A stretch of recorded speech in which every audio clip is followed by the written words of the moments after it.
Assalamualaikum ya. Okey, assalamualaikum dan salam sejahtera lah. Okey, dan salam tengah hari ya. Selamat tengah hari semua sekali kawan-kawan dan sahabat semua. Okey, alhamdulillah.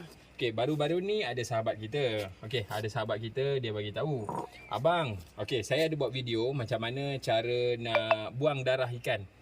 Buang darah ikan belida. Okey, lepas tu dia tanya pula, "Macam mana cara nak ambil isi ikan belida ni, bang?" Okey, sekarang ni saya akan tunjuk bang saya akan tunjuk cara macam mana nak buang, macam bukan buang, maksudnya kita nak ambil isi ikan belida dengan cara yang betul. Okey, cara dia ni banyak jenis, banyak cara yang kita boleh buat. Okey, sekarang ni kita kena potong kita ambil satu pisau tajam. Okey, kita ambil satu pisau tajam. Okey, kita tak payah belah perut dia. Kita ambil, kita potong sini dan kita potong keliling dia. Kita ikut dia punya orat. Lepas tu kita naik atas dia punya tulang dia ni. Kita potong macam ini dulu. Okey, kita potong bahagian satu ni. Okey, bahagian pertama. Okey, lepas tu selepas kita potong ni, kita ambil isi dalam ni dulu. Lepas tu baru kita kalihkan sebelah pula. Ini adalah cara saya lah.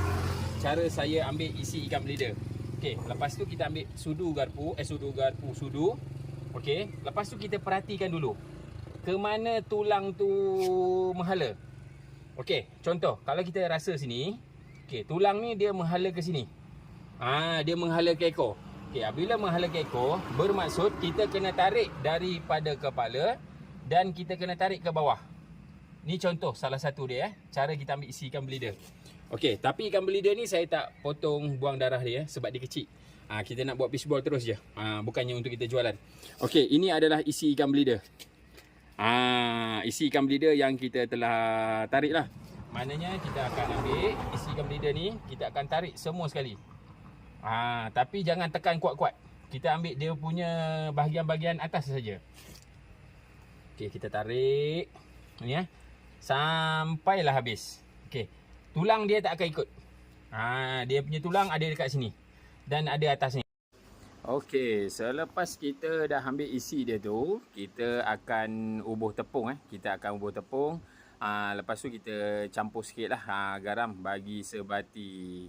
Alright, tepung saya menggunakan tepung Tepung bestari beras sebab kita nak buat keropok macam keropok leko.